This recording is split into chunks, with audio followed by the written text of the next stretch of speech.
Good morning. Thank you for tuning in to another pre-market pulse scan with yours truly, the algo capitalist, aka the Vulcan, better known to friends as Dex. All right, so by now you should have your post-wave price triggers report in front of you, and you should be ready to follow along. All right, taking a look at the in play tab, which is what our primarily focus is on. That's where we do these pre-market post scans from. All right, looking first of all, let's look at what happened in the overnight markets, in the futures markets. Looking at the NASDAQ 100 futures particularly, the market is still significantly down. Right now it's off 12 points.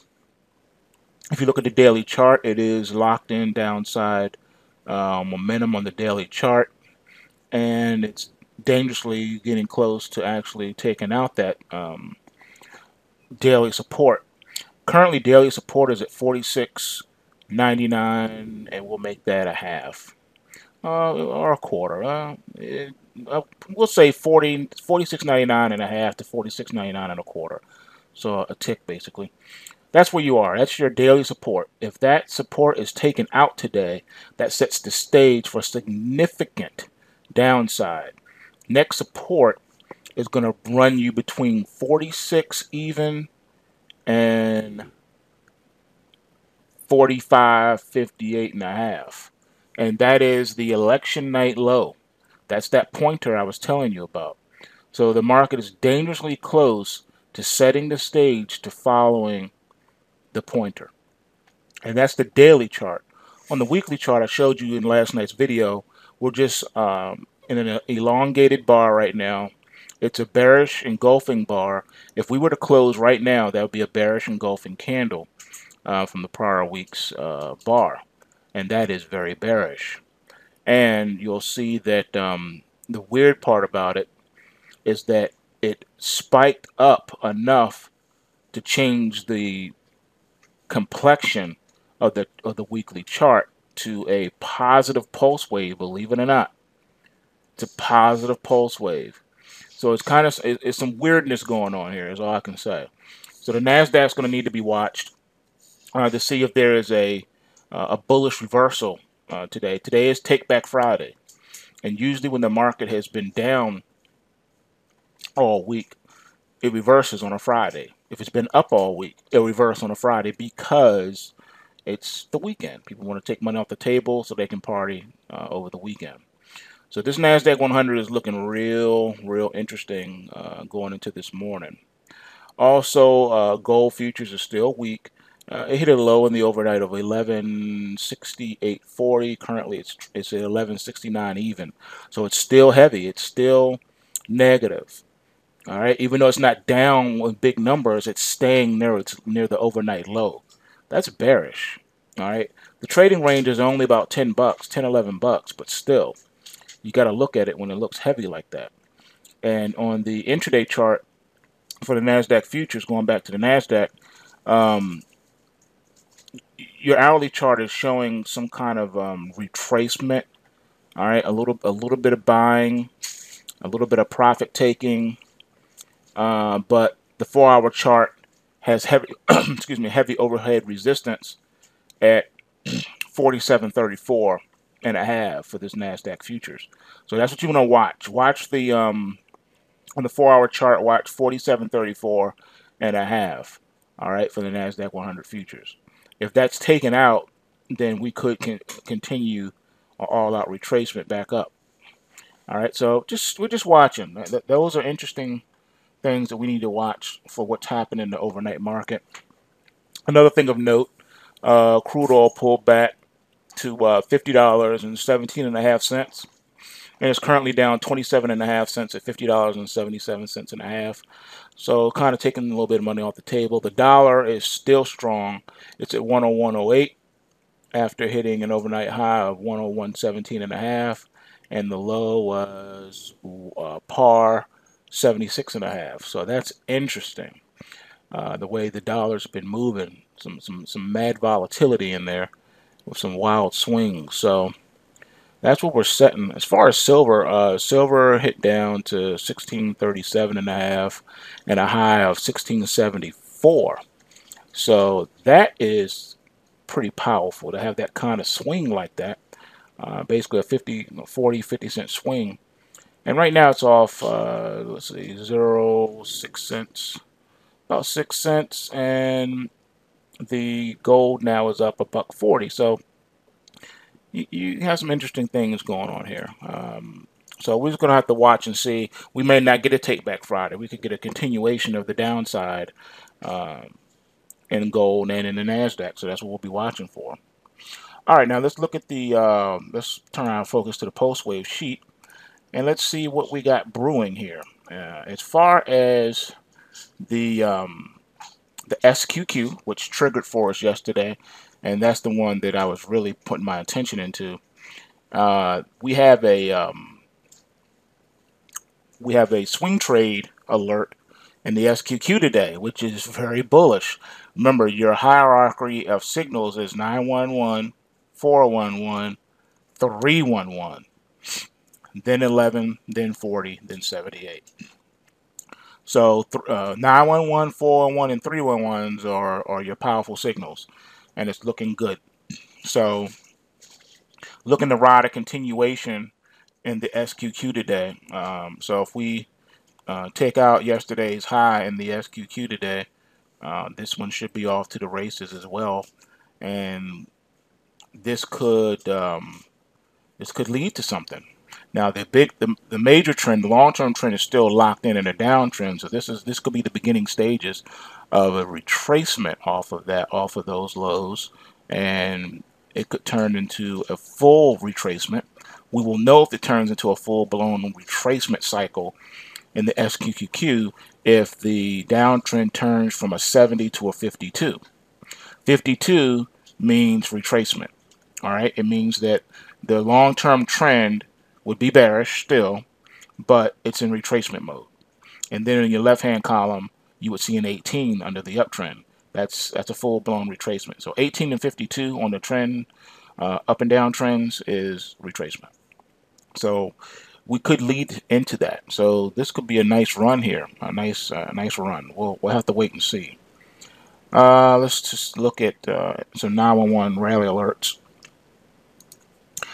We have three. We have the Bitcoin ETF. We have GameStop, which is one of my favorite stores on the planet. And then we have the UVXY. So definitely worth it.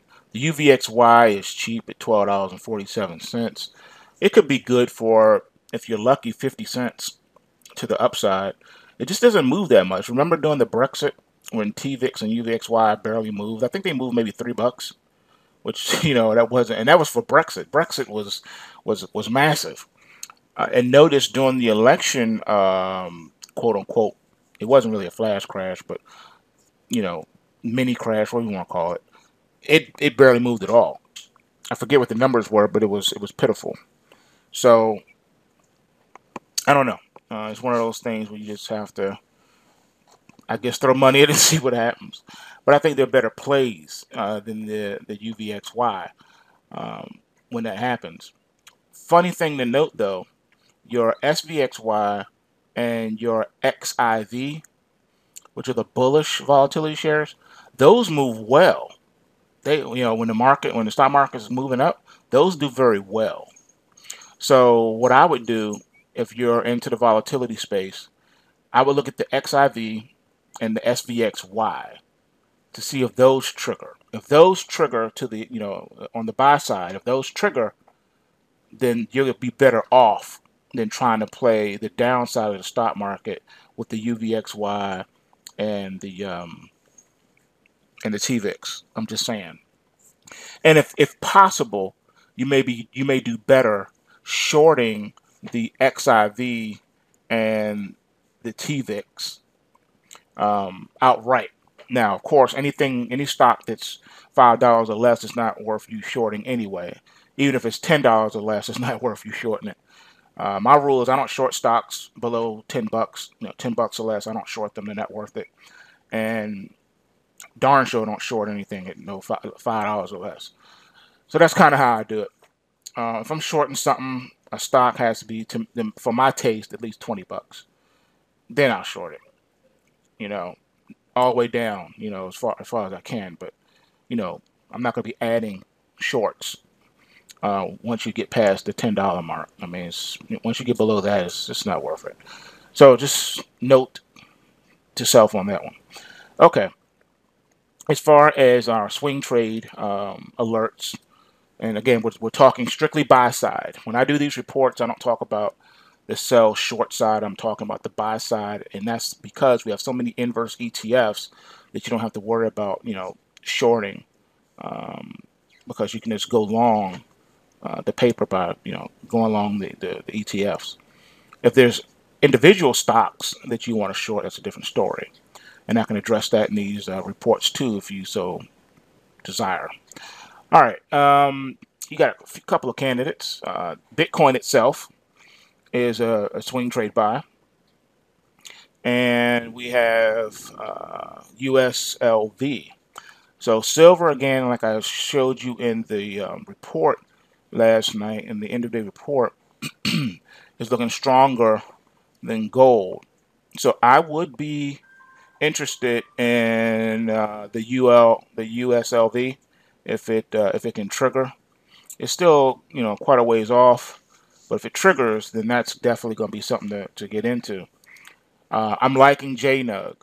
I'm liking the JNUG. I do believe I have tickets working in JNUG. If not, I'm definitely not going to end the day without having an order working in the JNUG, because it's getting really cheap. It's getting low, and at these prices, you know what's going to happen. So, yep, I do have orders working to buy JNUG, absolutely, which is good. I'm happy with myself for remembering to do that. Yep, absolutely. This is beautiful. Okay, so I'm covered because I can't tell you guys to do something and then I don't do it. So I do have orders working to buy JNUG if that triggers, and that's quite a ways away off too.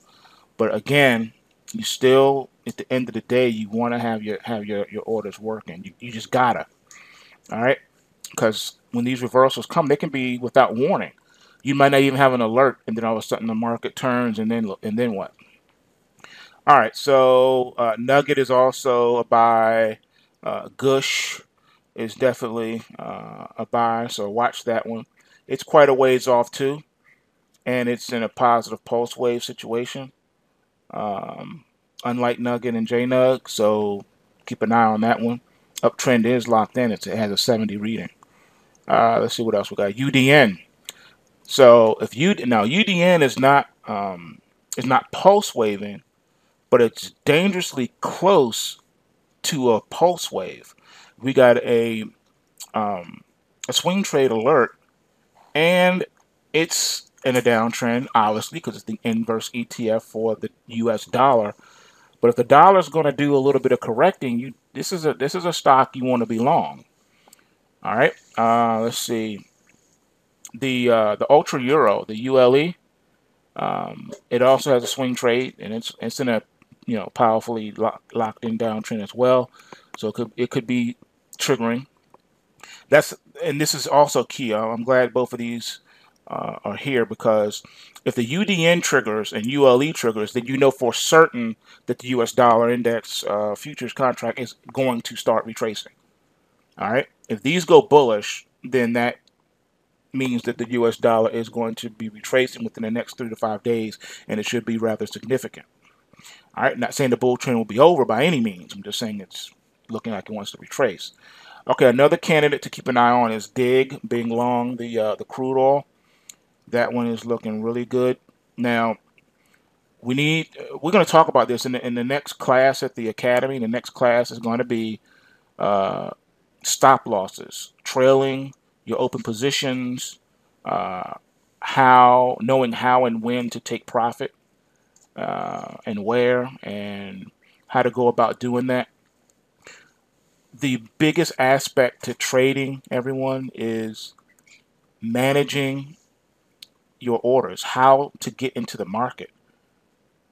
The biggest part about trading is not just looking at, a chart or whatever you use to say, oh, I'm going to buy this today or sell this short today. No, anyone just about can call or read a market just by looking at a chart. Okay, anyone can do that. What gets people in trouble and the reason why they can't prosper is because they don't know how to trail their positions. They don't know where to place their stops. They don't know when to get in or I should say get out of a trade. All that is very important. And not only that, but trading is not market analysis. Market analysis is great because it can give you an idea if something is being accumulated or if it's under heavy distribution. But that's just half of it. That's only half the battle. The biggest part of the battle is knowing. Trading means how, when to enter into a trade. Trading is the manipulation of order types to get you in and out of the market. That's what most people do not know, especially novices. That's why a trader is different than an analyst. A trader knows how to put in order types. He knows how to create synthetic positions and things like that so that even if you're wrong in your analysis or something happens in the market to upset your analysis, you can still make money. I have yet to see anyone else on YouTube or anywhere else show you straight up how to make money when you're wrong, when you're dead wrong on your analysis in the market. Yes, there is such a thing as a trade that makes money when you are wrong. And as a matter of fact, there's more than one method to do that. And I'm not talking about options. And most people don't know about it. And the only way to get it is through premium membership at the pulsewavetrading.com. So those of you who are already subscribers and you've already started attending the academy, because the academy has started for premium members only. It will be open to the public once the premium members have finished going through the academy. So if you are not a premium member, you can sign up today at pulsewavetrading.com, become a premium member, and then you may enter into the academy and start taking classes right away. If you're not a premium member subscriber, then you will have to wait until it is open to the general public. All right, so moving right along now. It is Take Back Friday. We need to pay attention to that. Anything can happen during Take Back Friday, so you have to be prepared and be alert. And anything, like I said, can happen, especially when they release reports that you may think generally will be insignificant to the market. They end up being very significant in the market. So it's just one of those things. You just have to be mindful of where you are, what's going on around you, and be prepared to be nimble and to be quick and to take profits where necessary. And if it looks like something has changed fundamentally within the algorithms, then you may need to just go ahead and liquidate a position. Yes, there are times that when you liquidate a position, even though your stop loss has not been triggered, even though the market may be nowhere near triggering your stop loss, there comes a time, yes, ladies and gentlemen, there is a time where you have to sit there and make a decision to exit a trade. Yes, I know about being mechanical because I tell you about following your trading plans and things like that, but there are times that come where you need to make a decision to get the heck out of the way of what is coming in the market. And the reasons you do that because there's no way to win in certain scenarios in the market. You can't win. Not when the algos are running rampantly and the bulls or the bears are raging. When there's a flood, when all the algorithms have decided they're going to bum rush a particular market in a particular way, sometimes you have to get out of the way. There's nothing you can do because you will lose. And we will we'll be going into those scenarios and looking at actual scenarios of that. It's going to be a lot of fun. So anyway, this video is too long. This is it for the pre-market. Remember, bulls make money, bears make money, and pigs get slaughtered. So remember to take what you can and give nothing back. And everyone have a great weekend. Peace.